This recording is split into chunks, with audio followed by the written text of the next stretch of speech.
السلام عليكم، بخير لاباس عليكم. اليوم سنتحدث عن دوري أبطال أوروبا، وبالضبط عن مباراة مانشستر سيتي الإنجليزي وآر بي لايبزيتش الألماني، وهي المباراة التي انتهت بالتعادل بنتيجة 1-1. ونذهب للحديث عن أهداف المباراة.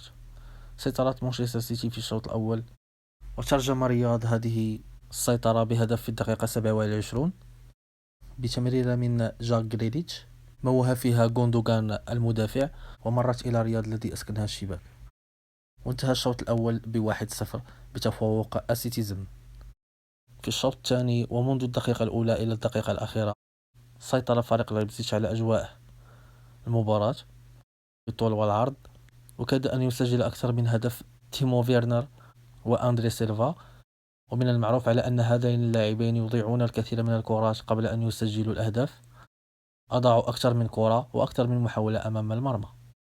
واستمر تألق لاعبي الفريق الألماني وضغطوا على السيتي، وأعادوا كل الفريق الإنجليزي إلى الدفاع وتحكموا في مجريات المباراة، إلى أن ترجم غفارديول هذه السيطرة بهدف برأسية تفوق فيها على روبن دياش، وسجل في مرمى إدرسون مورايش هدف التعادل للايبزيج.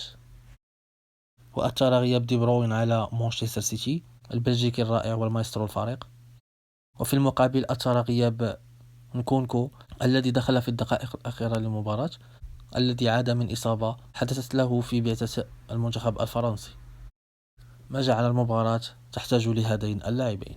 وانتهت المباراة بالتعادل في انتظار مباراة العودة في استاد الاتحاد لتحديد الفائز من الفريقين، وستكون مباراة صعبة على السيتيزن.